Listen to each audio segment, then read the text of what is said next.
Hello and welcome to, oh, there we go. All right, hello, welcome. It's going to be a couple seconds till people hop on, but I want to welcome you all in that good and kind way with on the Indigenous Climate Action, Indigenous Rising, and Indigenous Environmental Network live streams. Welcome, so happy to be here. We've got a whole bunch of great panelists gathered here today. And today we're going to be talking about communities, and we're going to be talking about stories. We've got some really great people from across Indian country and Turtle Island gathered here today. My name is Nigel, Henri Robinson. I work with Indigenous Climate Action, and I'm going to be co-moderating with my friend Dallas here. And we're going to be going around, and first I'll let Dallas introduce himself, and then we'll have a quick introduction from our panelists, and then we'll get into it with talking about community and stories. Hello, everyone. This is Dallas Goldtooth here. I am an organizer at the Indigenous Environmental Network, and I'm wearing my business shirt today, which is a cutoff t-shirt, because what is time really? Really? We're here on part 4 of a 4-part video series that IEN and ICA, which stands for Indigenous Climate Action, we're collaborating together, and this is the 4th video that we are doing together to really help provide information, to share story, to talk about how are we as Indigenous peoples rising to the cause to protect our communities from this pandemic, as well as other threats that are happening while this pandemic is going on. I want to encourage everybody to share this. Click wherever your click button is to share this with your relatives. If you're watching on Facebook, you can leave comments, and we have folks monitoring that feed, so that if you have questions or thoughts, we might be able to respond to them here. And that's all I really have to say at this time. I'm so excited to feature some of our speakers today, and I'm going to step back and allow them to introduce themselves, and then we'll just jump right into it. So we'll go right off to my Dekshi, who's joining us, and then everyone else can introduce themselves and just share a few words, who you are, where you're coming from, what's your community that you work with or you're accountable to, and just, yeah, any other pertinent information folks need to know at this time. Thank you. Namae Oh. Stay. Oh, mitaki piha chanwaste na pechuza pina le mecha troka hia inaji. Imachia pina le awati le ituhu chanwakpala eapi. Neshwakpala. No wati naha ata tiata na ena manke. Ata dohinish kimicheshne. So greetings everybody. Warm, heartfelt handshake going out to everybody. I'm here in my little community of Wakpala, and this is where we're sheltering in place, or maybe artists in residence, however you want to look at it. And I'm really glad to be here. Thank you. Halito, bonjour, good afternoon, I guess. Everybody's in afternoon time, or maybe not. So wherever you are, hello, my name is Monique Verdin, and I am in Bulbuncha, Choctaw for place of many languages or place of many tongues. You may know it better as New Orleans, Louisiana, at the bottom of the Mississippi River here. I'm part of the Homa Nation and a collaborative member with Another Gulf is Possible, working and dreaming for just transitions here in the Gulf South. And I'm grateful to be with everyone on the call. Thanks so much.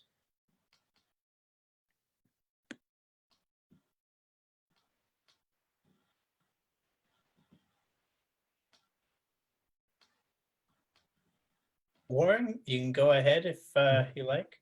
Okay, thank you.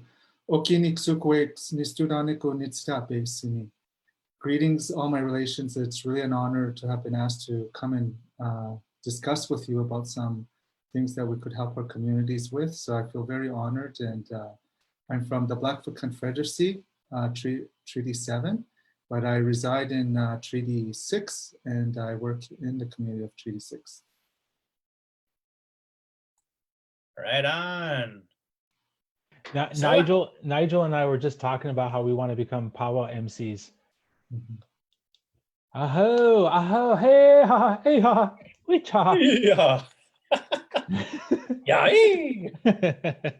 Go ahead, Nigel. Yes, yes. So as you can see, we have three incredible people gathered here today on the internet.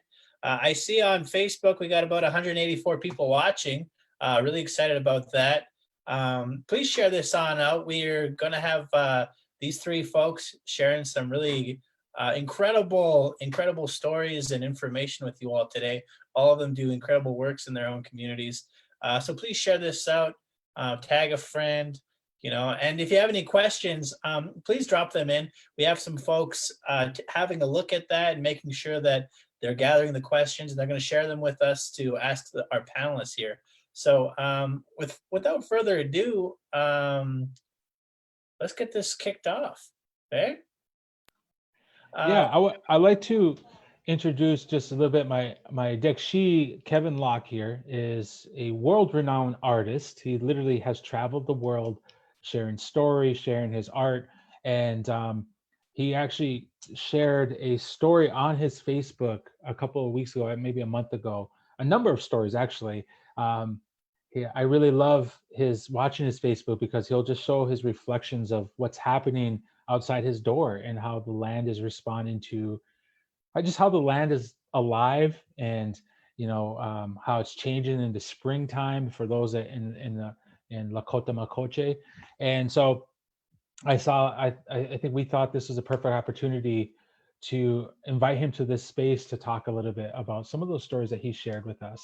And so I just wanted to preface that just out of respect for my Dekshi. What Dekshi is the word we use for uncle.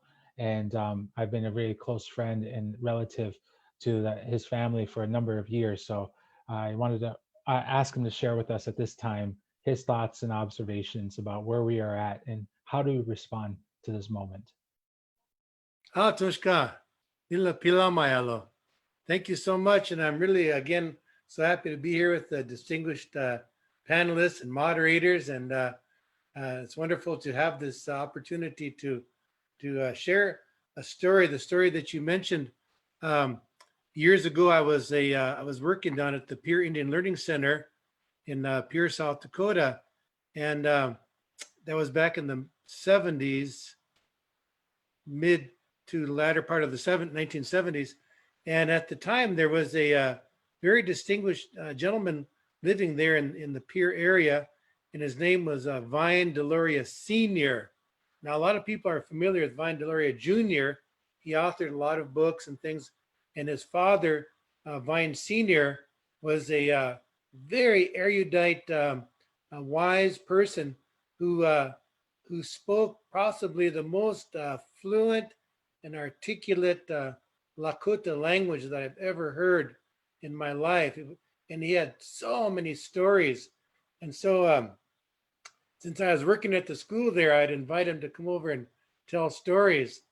And about this time here, actually earlier in March, he shared this story. Again, this was back about 40 some years ago. He shared this story about a pandemic that was occurring. We know that a lot of these highly traveled areas are crossroads for transmission of disease. I often think about our Navajo relatives and how they're right along the interstate there, and there's a couple other pueblos right along the interstate that are highly susceptible to virus transmission. So they're suffering quite a bit from that. And if you think about it that way, the river right out here that my house is alongside, the Missouri River, is like a interstate highway, because this is the oasis and the main point that would unify all peoples who come to this the river here. And so there was at one point that this is what Mr. or Reverend Delory was talking about. There was a horrible pandemic, and there's a village just across a few feet away, maybe actually 200 yards from my house here. It's an abandoned Arikara village. It's such a beautiful site, beautiful location, where you can still see the depressions of where the earth lodges stood. But I'm not sure which pandemic it was, but the Dakota people or Lakota people living along the river were particularly hard hit by this disease. And so I think it might have been influenza epidemic going along here. But anyway, the story that he told about was of a couple, this couple, a man and his wife, and they were the only survivors of their extended family. And it was a really harsh winter. So just like seemed like one blizzard after the other came and struck that community. So they were just barely hanging in there. Especially, a month of March can be very devastating in terms of blizzards. So they really just hit one after the other. And finally, towards maybe towards mid or later part of March, there was a really hard blizzard. But then overnight, it suddenly stopped. And then suddenly this beautiful, strong wind came up from the south. Now, while that was going on, this couple, this man and his wife, the man was so sick that he could just barely move. He could just barely lay there, and it even hurt for him to open his eyes. That's how racked with pain he was, and how sick he was. He was getting worse and worse every day, and his wife was also suffering from this disease, from that sickness, but she could at least get around. So every day, she just devoted herself to her husband, wanted to get him up and on his feet and make him feel better.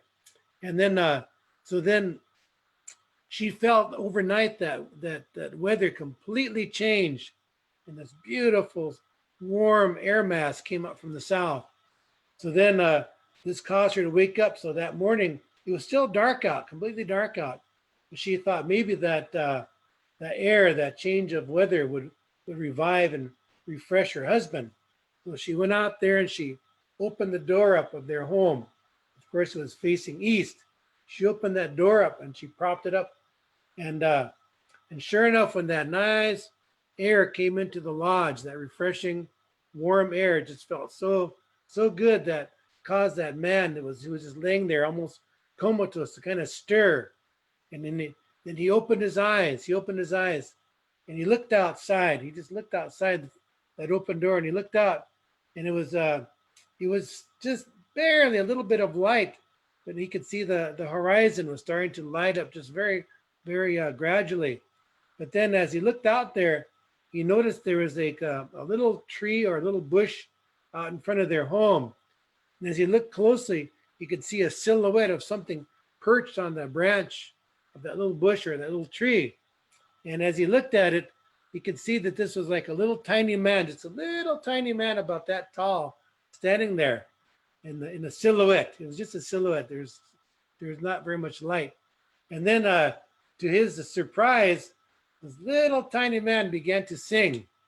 And so he started to sing like this. He says, Ituka shilaya ayampa wikinaya pe kikta yenaya kaya yenaya laya hepaya piye hey chaya nupi kihaya ihukuyeshne Zayani yaya upite. Hey, that little man was singing that song like that. And so this is so mesmerizing, so captivating to the sick man just laying there looking at this. And then pretty soon then he thought to himself, oh my gosh, maybe I'm dreaming, he thought. Maybe I'm dreaming. He thought, no, maybe I'm so sick that it's like I'm delusional. I'm just hallucinating. It's just something in my imagination, he thought. And he thought, no, maybe I'm dead. Maybe I died and I'm already on the other side. So then he thought like that, and he kind of rubbed his eyes like that, and he kind of pinched himself real hard. He slapped himself, and then he looked again, and now this time was just a little bit lighter, just gradual, a little bit lighter. And he could see that this was not, he was not a little man at all. He was the first songbird of spring. And so this this songbird was singing, and it was the exact same melody, exact same tune, but it like more in the intonation of this. It's actually a meadowlark. It sounded like this, that same tune, exact song sound.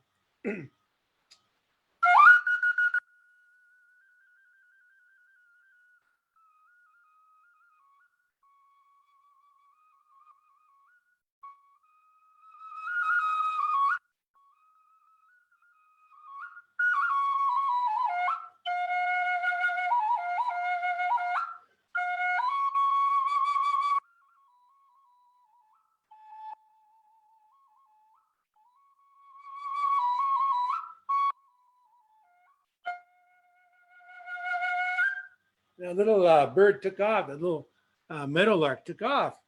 So then now his wife was busy doing some things, and then she looked over at her husband, and she saw that he had this real shocked, like startled look on his face, and so she looked at him and she says, "We he." She says, "Hey, old man, what's wrong with you?" She said, and then the old man laying there, he says, "Vinuch chala." Kaila anami churupta nata kulila wape trokcha lecha shwamblak and ochicha kingta ka ke le chalet ka kan lila oyok pasa ta komni he chalet ka kan vichasha la nis ko la he alinaji ona le he vichasha la he eshne he trashia kanu poanji na trashia kanu pa he michilo wa na olonga lila vichoye tranquille ay koyakana ka kuna waho yechelia uchicha kena ugnash wonki chigalakapna daku ka toksha nawaka yukta seche. See, that's what that Vine Senior, he'd always tell everything in Lakota and then switch to English, but I'll just tell it in English. But anyway, he said, "My dear wife," he says, "my dear wife," he says, I love you so much, and I want to tell you something, a miracle that happened that I witnessed here just now. He says, when you opened the door of our lodge, I looked out, and here in the early morning darkness, I looked out, and I could see what appeared to be a little tiny man sitting on the branch of that tree, that little bush over there. And but it wasn't a little man at all. He was the first songbird of spring. He just appeared in that form, and he sang to me.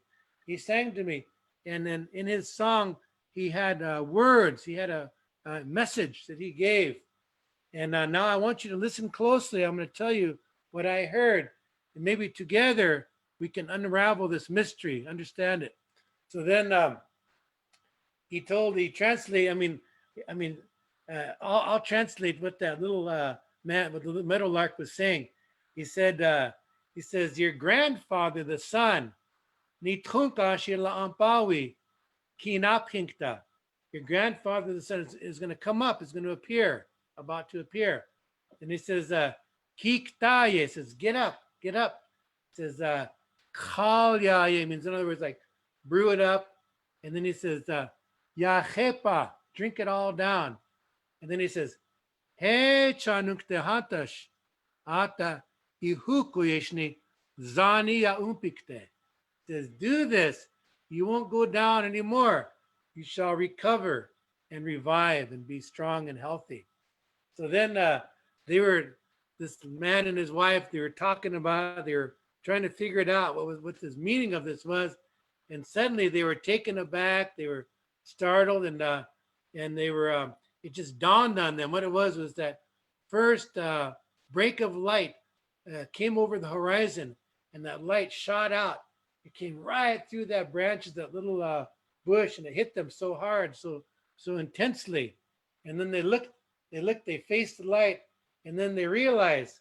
So then that the wife, she went over there and she got, I don't know what it was, the bark or maybe the some part of that little bush. She got it, and then she made a concoction, some kind of a tea out of that, and she gave that to her husband, and that proved to be the effective antidote, whatever it was. It kind of bolstered the immune system and enabled them to resist the ravages of that pandemic. So that's the story. But this elder, Vine Senior, he said He says, that's the story of how the meadowlark saved the people. But then he added his own part on the end. He said, he says, that was good for the people then. That was good for them. And we survived today because of this intervention of this powerful message from nature through the meadowlark to enable the people to survive. So they survived. But he said, today we have a worse disease today, much worse disease.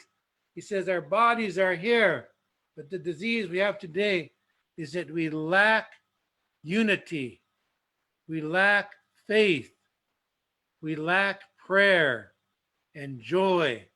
We lack the spirit, the light of knowledge, the warmth of love and understanding.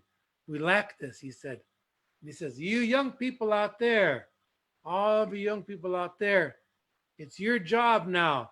You have to go out into this world, he told us. You go out in this world and you find that light. You find that beauty, that faith, that unity. Bring it back over to us here. That's what we need today to survive. So that was the message we got from Vine Senior back at that time. Thank you. Thank you so much for this time also.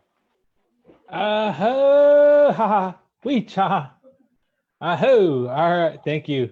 There's my little power MC coming out. Aho, thank you very much there, Kevin Locke, for that good story in that good way. Yeah. Thank you, Dakshi. And I definitely want to come back. I think we're going to have an informed conversation after we hear from the other panelists. And I want to definitely come back to this conversation of knowledge and how do we find knowledge in the moment today? How do we find unity as a people in a time of, I don't know what the word is, disunity, when it's so easy for us to not be together. So I'll come back to you.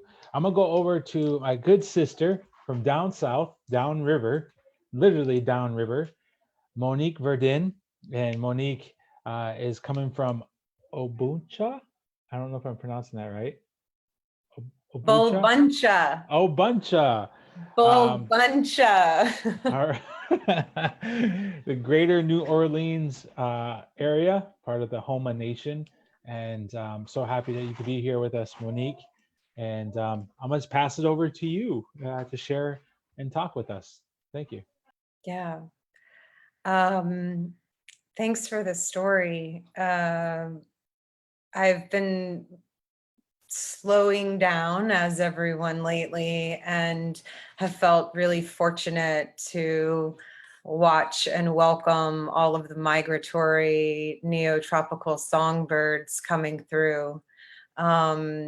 Yeah, they're like the littlest guys and they make the most noise. And yeah, it's been really a sweet part of this kind of dark time that we're in here. I live here on the banks of the Mississippi River.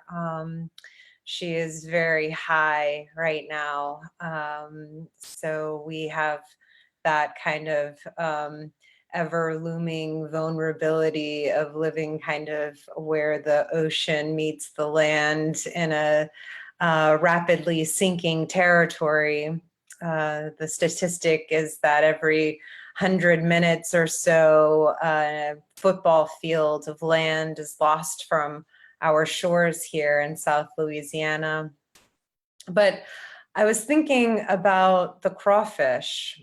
So, you know, here in the territories of the Homa and the Shitamacha, the Choctaw, the Chapatulas, the Bayugula, the Washa, Shawasha, Atakapa, Ishak, the Akola Pisa, the Biloxi, and the names of so many nations that have been forgotten and erased. The crawfish is a really important creature, both what we love to tear apart and suck the heads off of and eat the tails this time of year, but also an emblem And for the Homa Nation, an emblem, a warrior, right? Like the crawfish, again, no matter how small they are, they don't back down.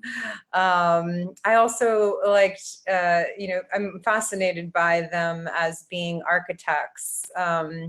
So in the Homa creation story, the crawfish is where the land comes from, right? She, I think she goes down and builds the land up from the water. And crawfish, they make these holes, these kind of chimneys, and each individual crawfish lives in their own hole. How they procreate, I'm not really sure, but if you look at the architecture of every hole that a crawfish lives in, they are beautiful artists in their own right, and making a home for themselves out of the muck and the mud. So I bring up the crawfish because I've been thinking a lot about mound builders. The Homa come from this tradition of building mounds. Why do we build mounds? Not so sure.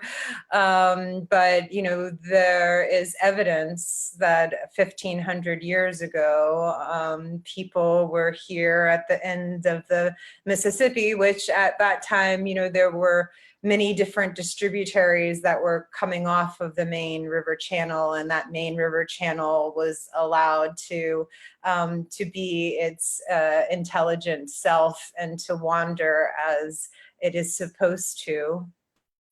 We've been constricting that flow, and as they say, the jaws of the mouth of the Mississippi were pried open around the turn of the century, and ever since, back in the late 1800s, and ever since then, we've been, that combined with all of these other levee infrastructures for flood management, navigation control, the dredging of over 10,000 miles of canals for navigation as well as for pipelines, the extraction of oil and gas, which has happened here in the Mississippi Delta.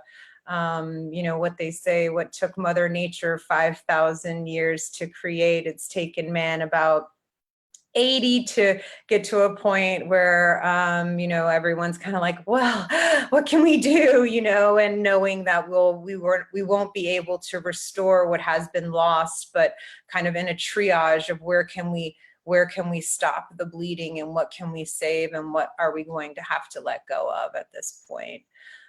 So I think of the ancestors from 1,500 years ago who were using the benefits of the natural resources.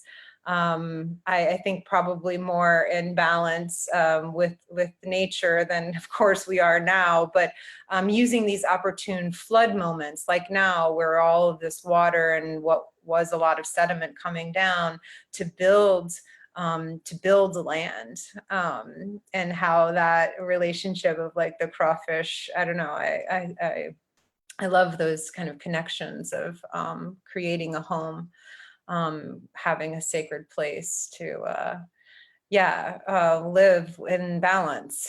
But yeah, a lot of my adult life has been dedicated to documenting, kind of the layers of injustice here, and learning from the documentation as well. And when I was 18 years old, I started to kind of photograph and to video my family, living at the ends of the bayous here, and the Yakni-Shiro mostly, which is the territory between the Atchafalaya and Mississippi River, which is losing land at the fastest rate in all of South Louisiana. So really ground zero for land loss, and also where oil and gas was first extracted, one of the places where oil and gas was first extracted here in the Delta. So, in the kind of COVID-19 times, I know that we've been witnessing these kind of cycles of injustices. going back to our land being taken from us being pushed into the unwanted territories of the swamps and of the marshes, until oil and gas came in and found that black gold under what was a safe place. And we've seen the degradation happen over the decades since then. And so now, you know, we're, I like to remind people that this is a PowerPoint for the planet. You know, I'm connected to that river that's outside of your place, Kevin, you know, knowing that we share the same watershed and what that means for the oceans as well. And I say sometimes, you know, I live just south of Cancer Alley, just north of the dead zone. Cancer Alley being this territory but along the Mississippi from Istruma or Baton Rouge and Bulbuncha, New Orleans. It's about 120 miles, and there are about 200, around 200, maybe there's even more. At this point, it seems like there's constant expansion that's been happening, especially as people have been, or industries have been doubling down on single-use plastics. And so this place is plagued, right, with industry, plagued with poor air quality. In my community of St. Bernard, which is just south of Bulbuncha, you know, we have these two major oil refineries. They have had 2 accidents in the last 2 weeks, you know, one being major, like flaring of sulfur dioxide, which could be which people could smell really far away. So, you know, knowing that the front line is not so much out there in the rural into the bayous community, but also in the epicenter of an urban environment. And so I say all of this knowing that, like, also COVID-19 death rates are super high here. And recognizing that there's this interconnection of extraction, of corporations, of colonialism, and how people's lives, people's labor, people's land, people's water is what's sacrificed here in this process. And so I've been grateful lately to just take a moment to be like, okay, wait, when things slow down, you know, what can we reimagine that we've had ourselves kind of boxed into thinking can't be possible? And with the telling of stories, you know, I made this documentary, My Louisiana Love, that came out in 2012 to share this cycle of injustice, from land being grabbed to oil waste pits being put in their people's backyards, to Hurricane Katrina happening, to the BP oil spill, which happened in 2010. We just, you know, mourned the 10-year anniversary of that last week, and knowing we're still just as vulnerable. As well as, you know, I just recently released a collaborative book project called Return to Yakni-Shiro, Homo Migrations, and was really honored to share in doing that work with elders, Homo elders, as well as my dear cousin, Allison Rodriguez, who's a Homo youth, and other beautiful, sweet friends. So, you know, to be able to be a witness to these hard times, and also to recognize that, you know, what is important in times of disaster, your network, you know, who your family is, where you get your water, is it gonna be clean? How are you gonna feed yourself? Do you have a safe place to be? You know, reprioritizing has always been a great lesson in times of disaster. So, you know, with that spirit, I have been putting many seeds in the ground and growing medicine and growing food, and have been, really inspired to see others kind of, I've been describing it as like these Indigenous women kind of rising up out of the dirt, like ready to do the good work and grow medicine and fight for our well-being, however we can. So grateful for this time. Thank you.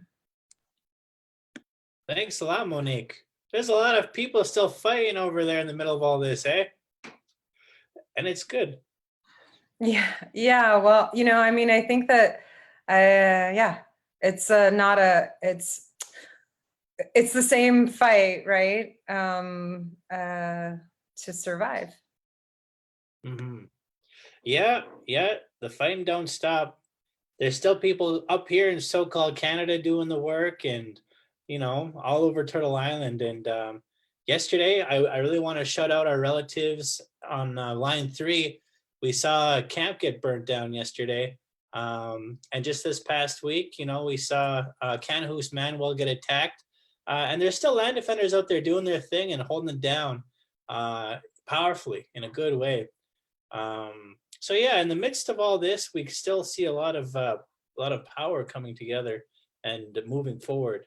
And now I'd like to switch gears a little bit and ask one of our relatives from where I live, Edmonton, so-called Edmonton, Alberta. Warren Winnipeg is Blackfoot, and he's from Siksika Nation, and he resides here at Edmonton, and Warren is with the Spirit of Healing Working Group from Paul First Nations. His educational background is social work, and he's a member of the Canadian Addiction Counselors Certification Federation. He's a trainer, a facilitator, a program developer, and motivational speaker. And earlier, he was talking to us a little bit about Martin Brokenleg's Circle of Courage. And Martin Brokenleg's work is very inspiring to me. And Warren works as a healer. So I really want to welcome him in a good and kind way, and I'm really happy that he can be on our chat today. So Warren, thank you so much and welcome. Thank you, Nigel, for that wonderful introduction. But I just first of all want to acknowledge the organizers of the Indigenous Climate Action Group for putting this together, and also for Dallas and yourself, Nigel, for moderating this session. And also to the speakers, Kevin and Monique, for the words of wisdom and the knowledge and the songs. I want to thank you for that. So to begin, I'm originally from Treaty 7 area, Blackfoot Confederacy, but I came to Edmonton about 14 years ago. And that journey in itself is a story, but I just wanted to share a little bit from my own experience about healing and going through this time, about how we can help ourselves and our community and family. And so I usually like to look at things from a holistic perspective. I'll share a little bit about my own journey. I started my journey back February 18th, 1989, which was 31 years ago. I started my healing path, and that was from drugs and alcohol. And so from that time, I started my own journey around healing and what wellbriety is. And wellbriety is wellness and sobriety. And so part of my journey has been to look within and learn about myself first and foremost, about my family, my community, and then our society. And so within our Indigenous ways of knowing in our teaching, some of the things that I learned along the way was a few things. And so one of the inspiring lecturers is Dr. Martin Brokenleg, who I really can relate to. And through my own teachings and my upbringing, I come from a legacy of family. My great-grandmother was a medicine woman, and my great-grandmother as well, and my mother. And so I come from a lineage of family that followed these ways of knowing. And so I feel very honored that I can share some of that information about how we can move forward and within our ways of knowing. So some of the things is that, Kevin was speaking about, a few things from his stories. And I really appreciated when he talked about faith, having faith and hanging on to that. And it takes a lot of courage to face the time that we're in right now, and to be able to look at those things in our lives and start to transition to whatever those things may be. And so he also talked a little bit about unity, the importance of unity and coming together, and same with Monique, and then our knowledge. So what I really wanted to look at was that, you know, in our history, historically, our people, in all of our indigenous ways of knowing, we have our DNA. And in our DNA, all that information that has happened, or all the life experience that has happened, have been passed down to all our generations. And so that knowledge is within us, first of all. And I think we just have to learn to awaken it. And so part of that was that our people survived, you know, the residential schools, the 60 scoop, and now which is called the child welfare. And so our people have had to go through tremendous change, loss. And the wonderful thing about it is that our people use humor as a way to get through this. And so I just wanted to express that, you know, through those ways of knowing that we are able to move forward and we're able to get through some of these hard times that we face. And so I just wanted to talk a little bit about, I was asked by Jamie, who referred me to the organization, to the Indigenous Climate Action Group, and asked me as a two-spirit person, like, how does that relate to everything that's going on right now, and how, what does that mean? And so I can only tell you a little bit about my own experience in my own life journey. And so part of that was back in 2006, there's two elders that I follow, and one has since passed from Saddle Lake. His name was George Breton. And then we have Leonard Saddleback, who's from Musquechies. And so these are the two elders that transferred a lot of knowledge to me, along with many other elders along the way. But like I said, I come from a lineage, and so it was a time for me to just reawaken my spirit. And so one of the things the elders often refer at these times is, remember to call your spirit when you're doing things. And so that means, like, if you are traveling, if you are connecting at ceremony or whatever it may be, but to always call on your spirit, and that you ask your spirit to guide you and help you in what you need to do. So often we do that in the morning when we pray, and that's what I still do to this day. So I started my journey in the morning, and then in the evening, you know, I always give thanks to Creator for these blessings that we have, and to have another day of life. And so in itself, it is a gift. So from a perspective of being two-spirit, in 2006, when the elders had shared some of the knowledge, what is the role of a two-spirit person, and how does that individual help? And to the knowledge that they shared was that there was 8 different genders. And so that's gay, lesbian, transgendered, intersex, bisexual, and there's many more. And so part of that was to look at those gifts that each of them have. What are those gifts? So there's the gift of vision, the gift of knowledge, and then also to be a provider for the communities. And so today, the role and responsibility is, to my knowledge, is that we sit in the middle and we bring balance to male and female energy. And so part of our ways of knowing is to bring back some of those things that have been left behind. And some of that was just a ceremony. And so we've been taking some leadership through the Two-Spirit Circle of Edmonton Society, which commenced in 2001, and then is now called the Two-Spirit Society in Edmonton. And so part of the role or work that we've done is to look at wellness. What is wellness and what is healing? And so Dr. Martin Brokenleg discusses it thoroughly.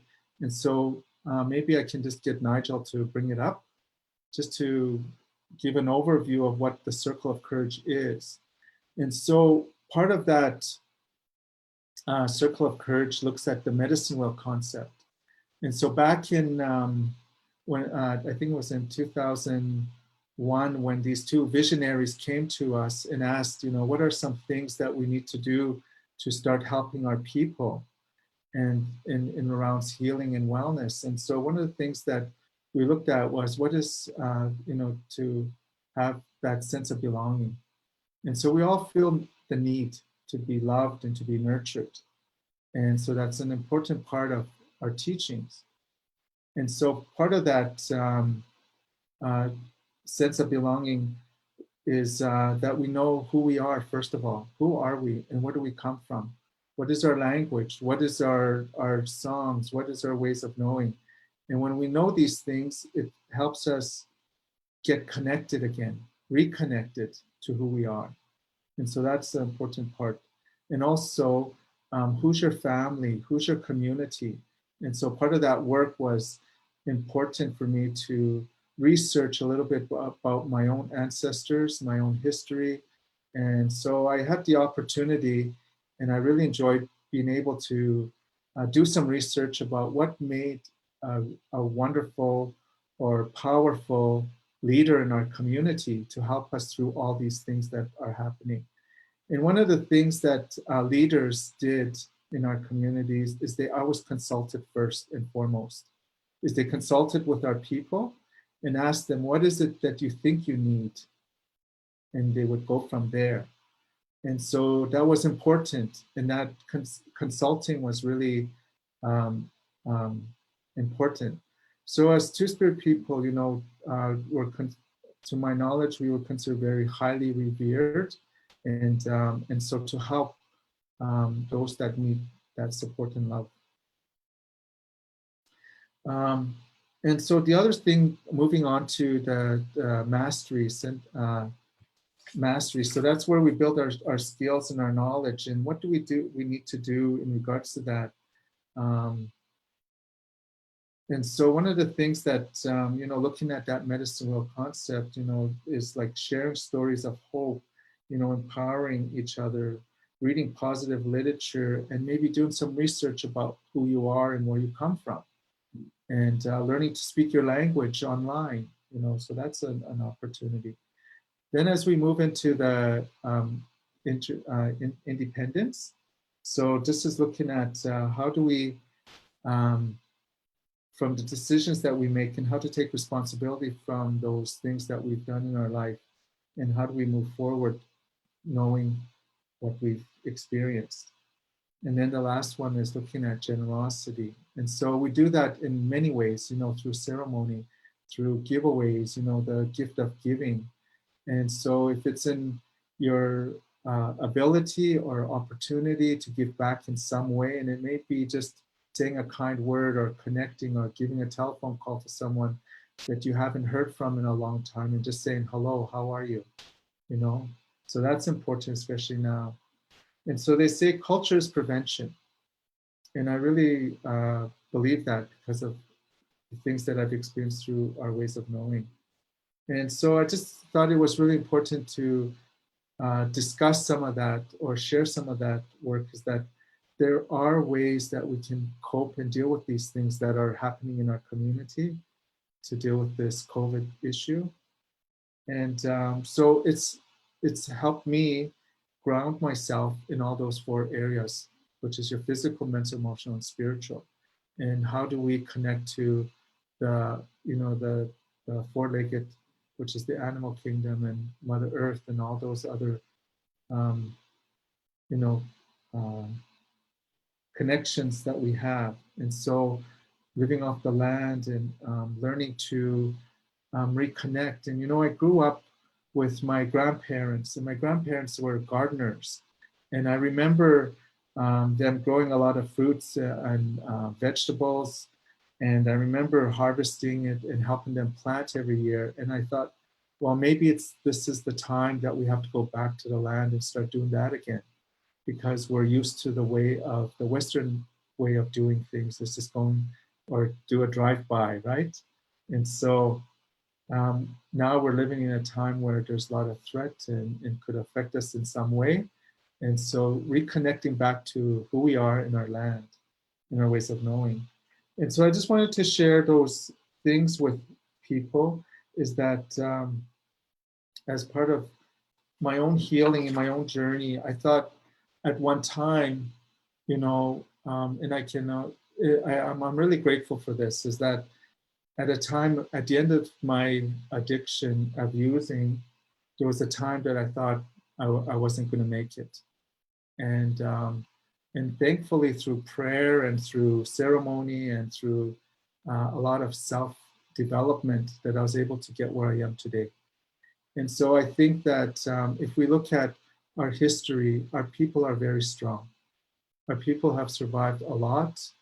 And so it's in our DNA, and it's for us to research it, explore it, and find it, and how we can move forward and help ourselves, our family, and our communities again.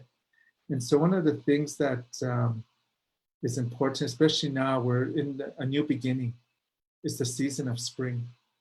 And so what are those things that we need to do for ourselves and for our community?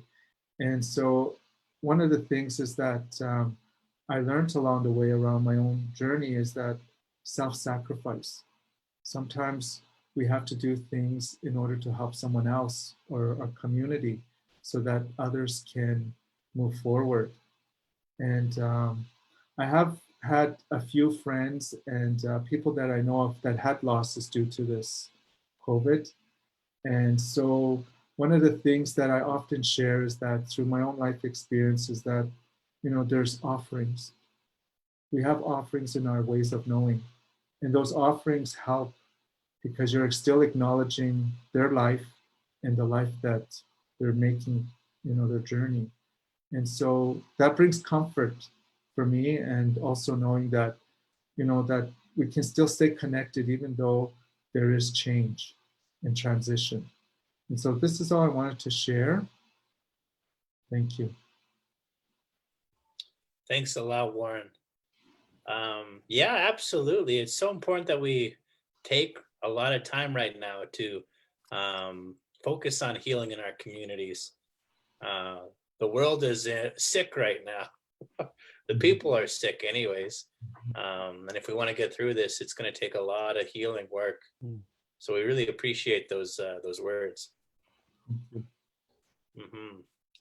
I like that. One thing that you spoke on, Warren, is the idea of seeking balance, and how there's how everyone has a role in helping a community find balance. And I think that it's really important to see what I heard from you is like the role for those that identify as two-spirit, or other folks that are on the gender spectrum, also have a role in the community that is essential to balance.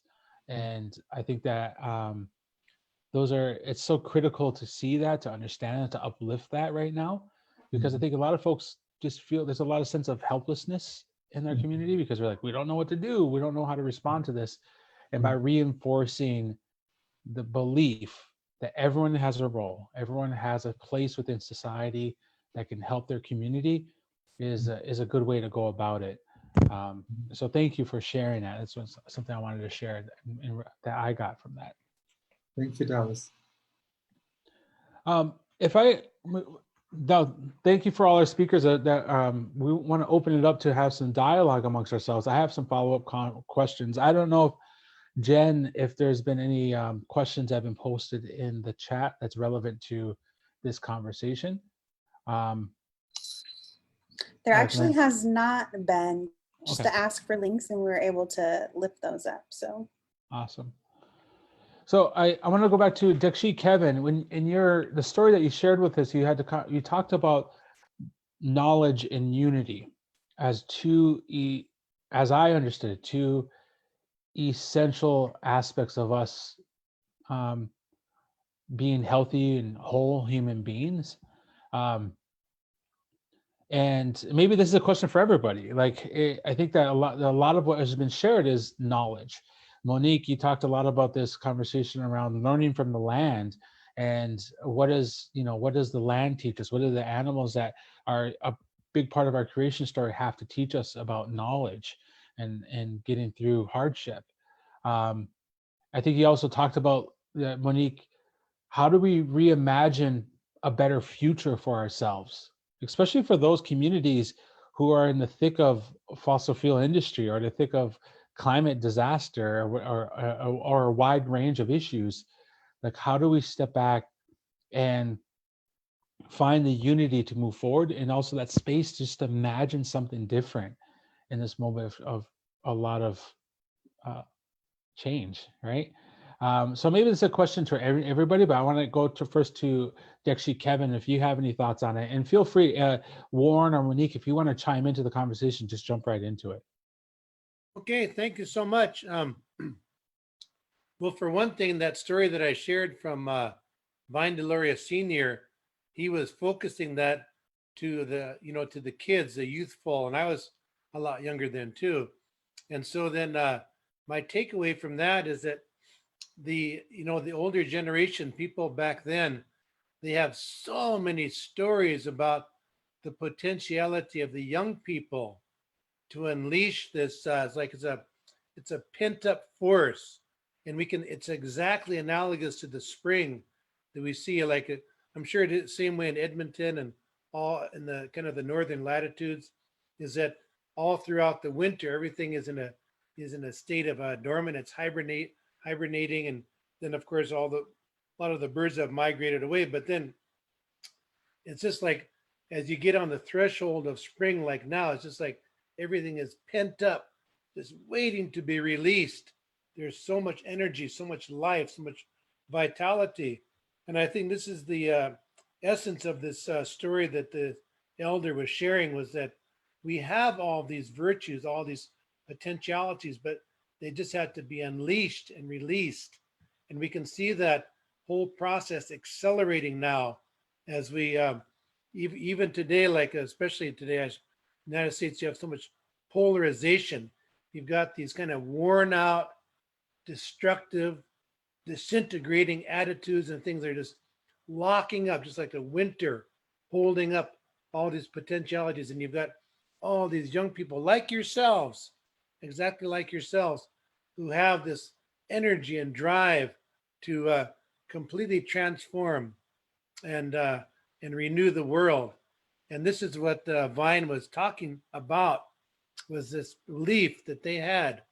And I remember, like you were talking about this Martin Broken Leg. I remember his parents, I think his dad was Noah. They would always talk about this promise of the youth. Yeah. So it's so good to be here with all young people.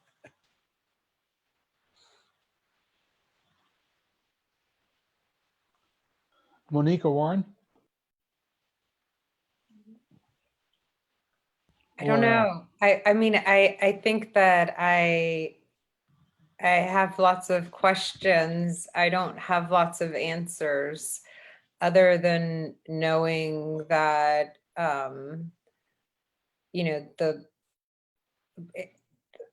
the plants have become my friends, like it's something that, especially now, it's been for years now that there's been this growing relationship. I mean, I too come from, a grandmother who spent all of her time in her garden, and really hated housework, but could, be out in the yard in the heat of the sun, swatting mosquitoes all day, putting seeds in the ground. So, remembering that, and I love this idea of what's in our DNA already, and the amnesia of what we know, and how in times of disaster there's this reactivation of those skills, right?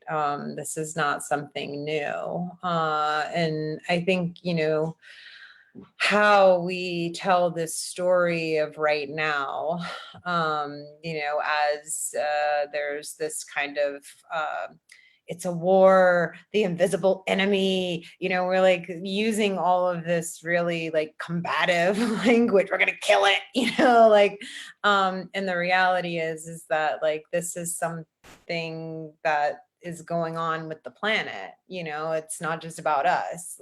There's something else happening, and this is a side effect of warnings of that we need to protect these these places that are important for biodiversity and balance.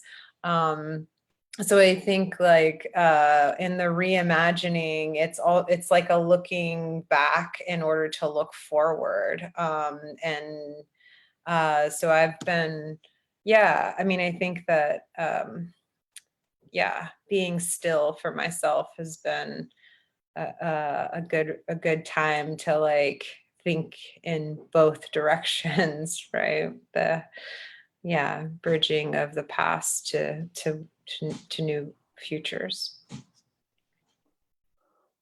William, William, I guess as a follow-up to what Monique is sharing is like how I think there's like everyone has spoken to the power of balance, the power of unity, and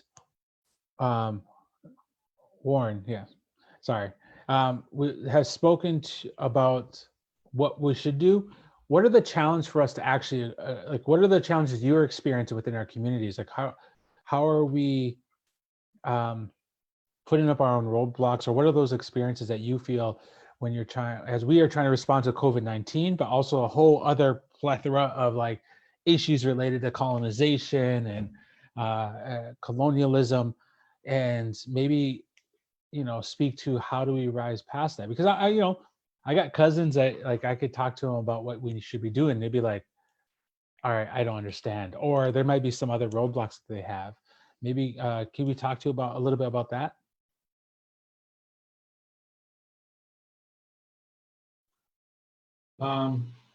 Dallas, I'd like to respond to what you were saying. You know, one of the things that as Nigel was, I mean, as Kevin was speaking, one of the things that really made me reflect was, you know, in our ways of knowing, you know, our elders give us teachings. And one of the greatest things that we have is our ears to listen. And so oftentimes, you know, we share things that we have. The elders will provide teachings and will express the importance of these things that we need to do in our communities. But it's really up to us to take that up and follow through on what was recommended or suggested. And oftentimes I think about it and I say, well, are we really listening to what's being said? Or are we just only hearing selectively what we want to hear?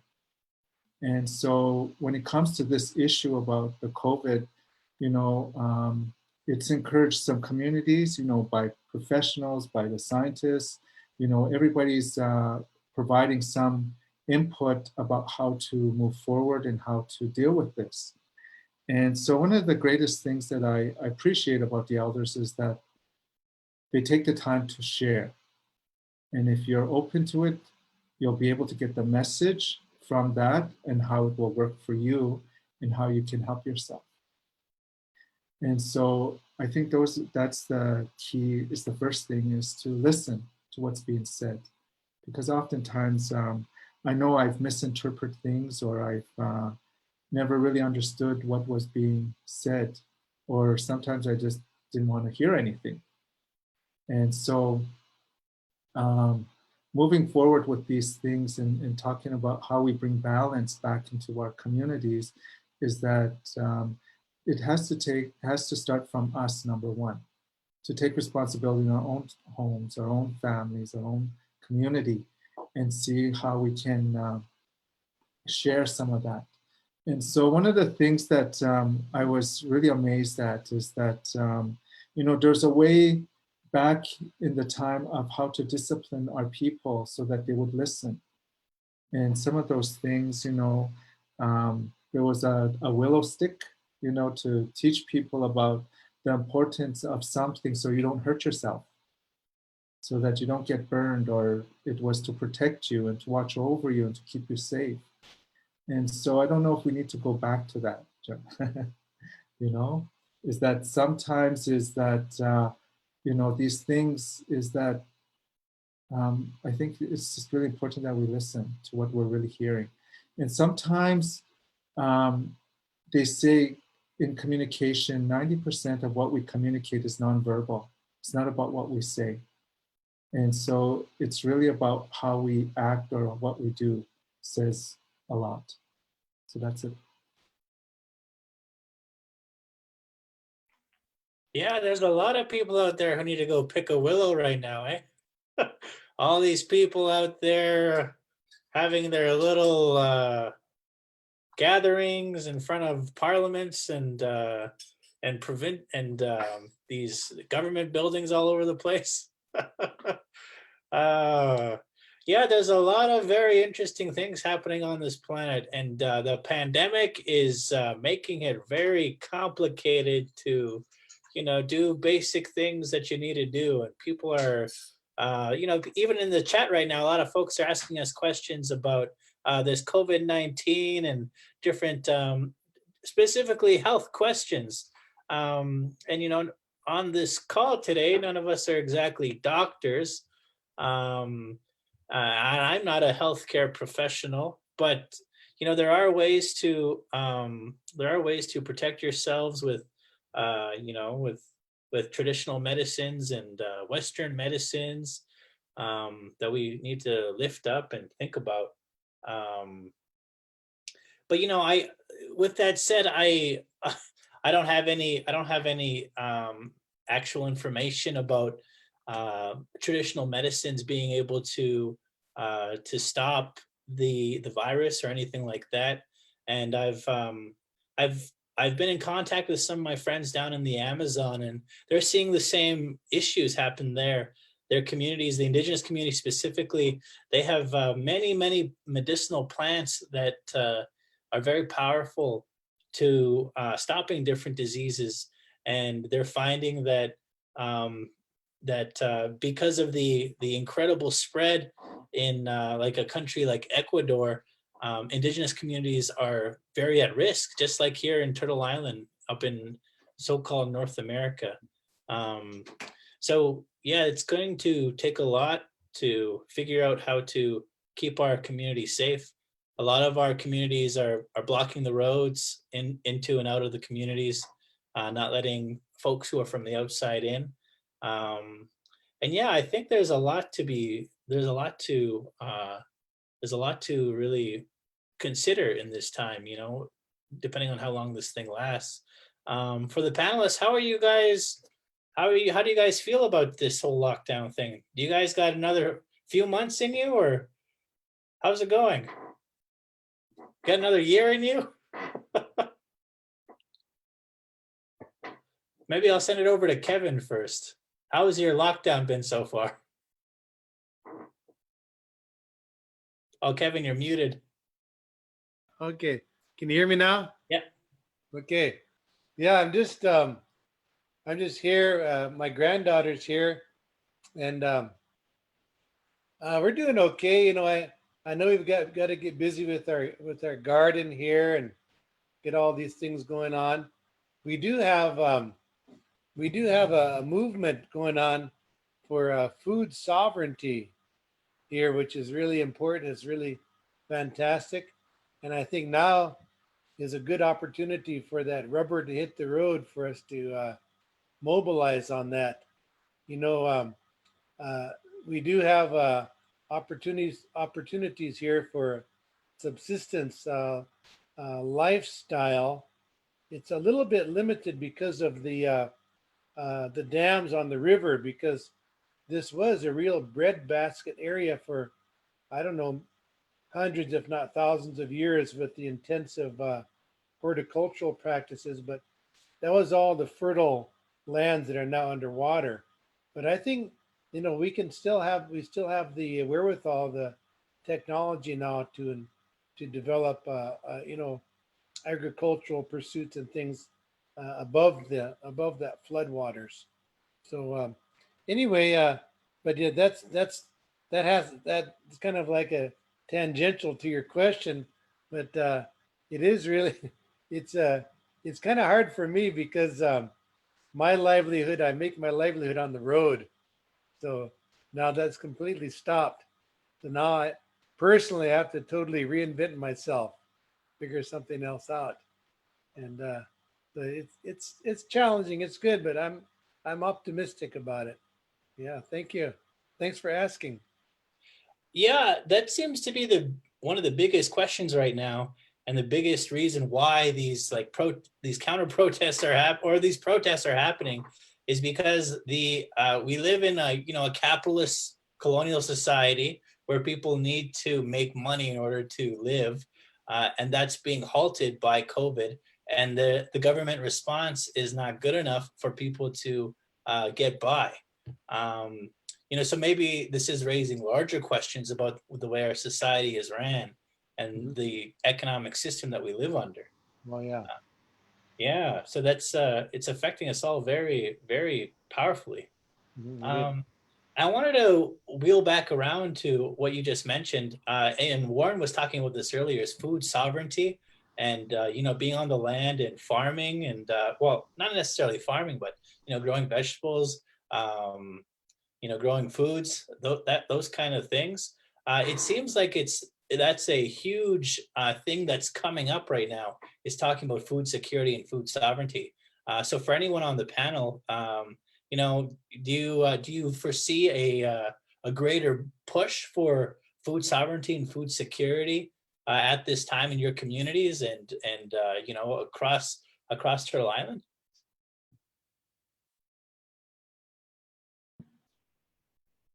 Yeah, yeah. I mean, this has definitely been a wake-up call, and I think people are just thinking about where they get their food from. Luckily, we're here along the Gulf, and so we have a lot of seafood access.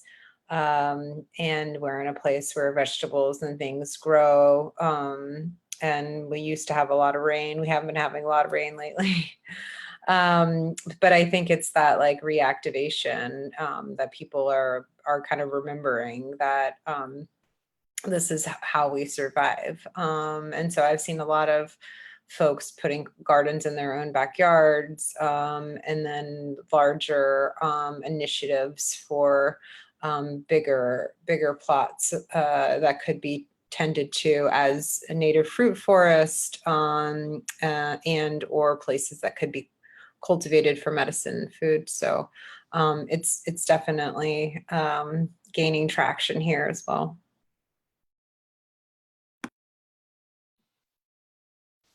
Nigel, just response to your question, just about what are we doing now in regards to living off the land and so forth.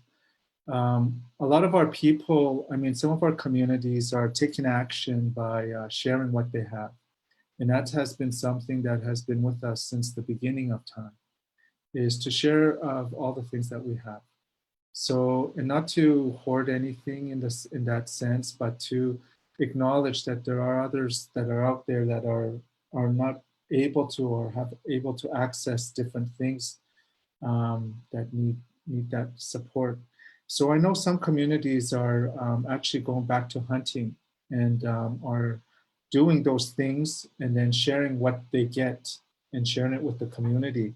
So I feel I'm very proud to say that, I work for a community that it does believe in those living off the land and in those ways of knowing.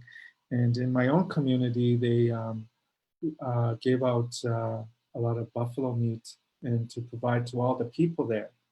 And then hampers and groceries and stuff like that, just so that we know that everybody's looked after in that way.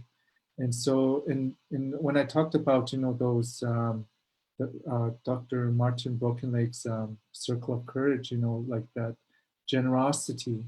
And so that really made me think about, how can I contribute more in regards to sharing what I have with others, whether it's through just giving them a telephone call, maybe dropping off a package, or like whatever it may be, just to help someone else that may be going through something. It always gives you a good feeling when you give of yourself.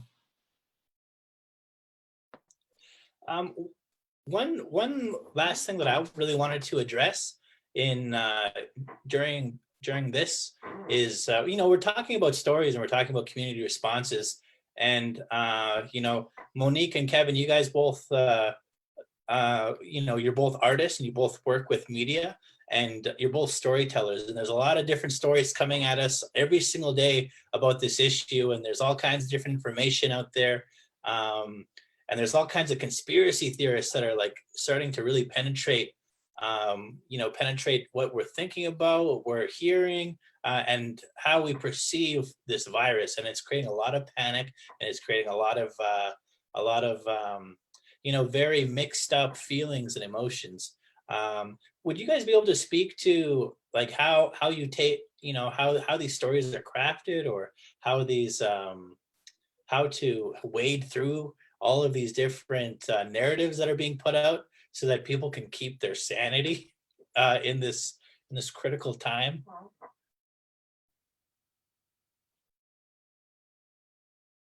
And I'll give it to either of you guys to go first, Monique or Kevin.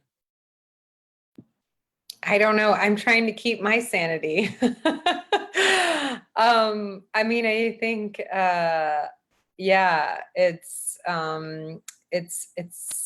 it's a bit comical that humor piece has been helping a lot with the news these days, and just being like, is that for real? But I also think, read all the things has been kind of, limit your consumption, but also I've been looking at all the different voices that I can out there, just because it's helping me try to make sense of the nonsense, which doesn't make sense, but I know like kind of what's out there a little bit. And I think that's important. I really have been not trying to lean into this, but I think it's just, the COVID is dangerous, but the politics has been really toxic. And so, I just think that trying to encourage people to stay safe, and admitting that we don't have the answers, and that this is something we need to walk with very careful and caring intentions, and to not, we're not going to go back to business as usual, and that's an okay thing. And I think we need to trust that things are shifting, and that the world is changing, and hopefully this is a moment that will give us the courage to walk a different way.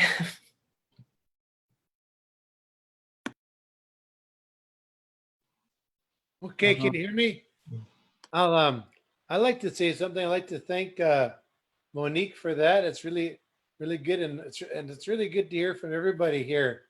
I've been really appreciating everything, but I think that this whole the pandemic is causing people to sort things out, to process, and to differentiate between things that are maybe more superficial, or more how do you say it, superfluous or unnecessary, and to differentiate between that and things that are more important, more foundational. And I think that as people who are involved in like the media and storytelling and things like that, we can really serve a fantastic function of bolstering people, of giving people a good attitude, a good foundation. And that's why I really appreciate, the my own remembrances of elders who processed things. They ran everything through a filter, so many things through a filter, and then just passed on those things which would be encouraging and useful, and to emphasize, I guess you'd say, universal human values. So that's what I really like to do. I like to, just like that story that I was sharing from the elder Vine Deloria, senior, sure, it's really, really specific. It's something that happened right in this local area right here, but yet there's aspects of it or features of it that are so universal and really emphasize these themes that we all need to hear. We all need to pay attention to so that we can focus our attention on our healing, our individual healing and our collective healing, which is what this pandemic is forcing us to do now collectively. Thank you. Thank you for that. So now, you know, we got about 10 minutes left. I'd love to, I really want to thank every single one of you for participating in this panel and webinar, and for everyone watching, thank you so much. You know, I'd really love to give each of our panelists the opportunity to, you know, if you have any messages you want to leave our audience with, I'd love to give you that time to speak directly to the people out there in a good and kind way. So maybe I'll send it over to Warren first. Thank you, Nigel. One of the things, as you know, everybody was discussing, is what are we doing at home now that some of us have to isolate. For me, I'm one of the individuals that still have to work and travel to and from the community. I'm grateful for, you know, the opportunity that we try to take care of ourselves. Self-care is really important. So I think that's the first and foremost thing, is that we need to learn to do that. Is that before anything, we have to come first right now. And so I thought that's something that I thought is important to share, is that we need to focus on ourselves, do self-care, and connecting with your families, your loved ones, and for friends and individuals that you may haven't had the time to really connect with. And so for me, you know, I hear some people say, oh, I'm bored because, you know, I'm just at home and I have nothing to do. Well, for me, I've been just busy, even when I'm not at the office. So I try to create and implement things, because eventually when this passes, what are you going to have left? What have you learned? So I ask myself an important question is, what do you do with your time when you have to, you know, this like idle? So there's a lot of opportunities out there for you to learn your language, to learn the songs, to go into ceremony, to do all those things. So I encourage you to look at that and see how you can connect again. Thank you.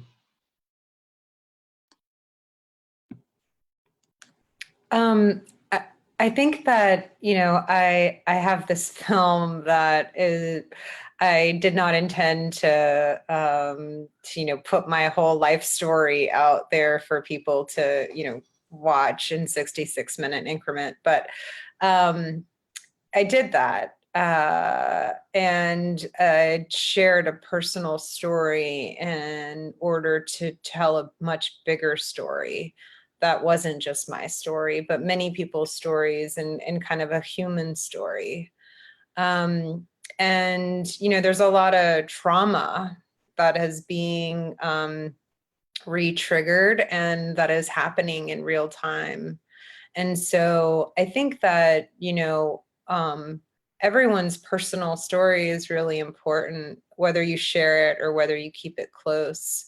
And so, you know, for folks that are feeling out of sorts, you know, I think that writing what you're witnessing and how you're feeling down is a really good practice. And again, whether you share it or not, that for me, you know, I never actually went to have any sort of, you know, help with depression or kind of, you know, just tragic events in my life, but I processed it through telling a story. And so that was a really healing way for me to move through. And so I think also, you know, that this is a moment and it will pass, but that, you know, there will be more challenging moments and times in the future. And so,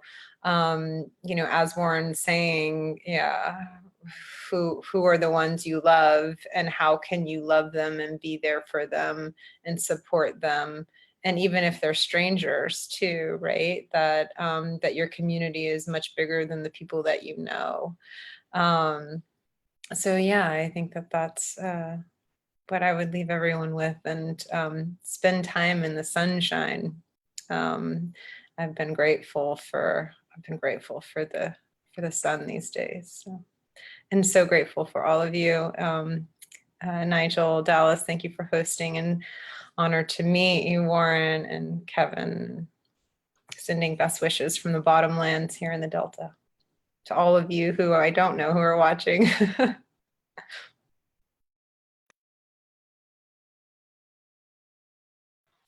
Okay, thank you. And you know, in Dakota language, our local language, whenever somebody makes a conclusion, especially to a prayer or anything like that, they always say this kind of a formulaic expression, but they say "Mitakuye oyasi," "Mitakuye oyasi," and that means all my relations. I guess that's the best way to translate it, but it's kind of misses something in translation. This is something that this when this woman came, this holy woman came many generations ago. She brought all these heavenly laws, all the divine laws, and the concluding remark that she made was that she says "Mitaku oyasi." That's what the people continue that up to today, and it's in one way it's emblematic, representative of her teachings, and that is that everything is related, everything is connected, so that in other words, like everything that we can experience with our senses, it's all just a physical manifestation of a spiritual reality. So the totality of the creation is one, but there's just this small part of it that we can describe and experience with our senses. The rest is all the unseen realms, the infinity that we have no access to, but we know that it's all the handiwork of one creator. So therefore, we know that everything in this world is a counterpart to something in the spiritual worlds. So everything here is a sign of something heavenly. And the main thing that in this woman and her teachings was that we observe this creation. It's like an open book, and we look out here, we see that everything indeed is connected, is interrelated. And I think this pandemic right now, it's giving everybody, it's like a reality pie in the face that we have to see now how everything is interconnected, just like everything up here, even though we're thousands of miles away, it's intimately connected with the Louisiana down there at the mouth of this big water out here, and we're all it's just all so interconnected, and it's forcing us now to realize our unity, well, our oneness, of course, but now we have to realize our need, the imperative of becoming unified now to advance beyond where we are. So with that, I'll say thank you, and I'll say Mitaku Oyasi. Thank you so much, Dekshi, for those parting words, and to each and every one of you, Monique, Warren, for all that you've shared. I don't think folks have been seeing this, but while people are talking, I've been eating chips, and I've been enjoying these stories while eating my chips. But I think that's the beauty of this, is that we are able to be together while being apart. We're able to share story that comes from not only very personal places for us as individuals, but comes from a place of community and land. I think that if there's anything that we learn from our traditional ecological knowledge as Indigenous peoples, is that we are not, what's the word, infallible, that we are not incapable of making mistakes, that it's very human to make mistakes. It's very human not to know what to do. And so what a lot of our communities have developed is ways of processing information through song, through story, through our language, through just relationship to land, where we know, look, we may not have the answer, but we know the answer lies within our culture, lies within our our blood lies within the land itself.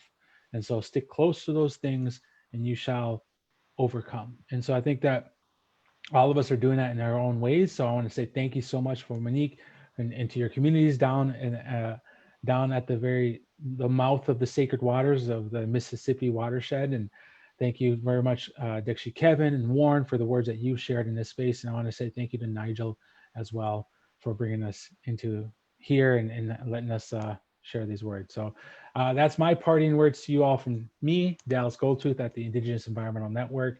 And I'll pass over to Nigel to close us out. And hey, that's the end of our webinar series. Thanks a lot for tuning in. Indigenous Climate Action, Indigenous Environmental Network, Indigenous Rising, Kevin, Warren, Monique, and all the other people who were on our webinars over the past 4 weeks now, 4 webinars now. We've gotten it done, and you know, we are so happy to continue to serve you and fight for our beautiful Mother Earth in these trying times. And yeah, I hope that you can follow us on Facebook and Instagram and Twitter, and you know, continue to come together with your communities in a good and kind way. And let's you know, let's navigate these waters with our community canoe in a good way, and see if we can come out the other side, you know. So thank you so much. Thanks for watching, and we'll come back to you again. And this has been a beautiful partnership between Indigenous Environmental Network and Indigenous Climate Action, and we hope to bring you more collaborations in the future. So Masi Cho, thank you very much.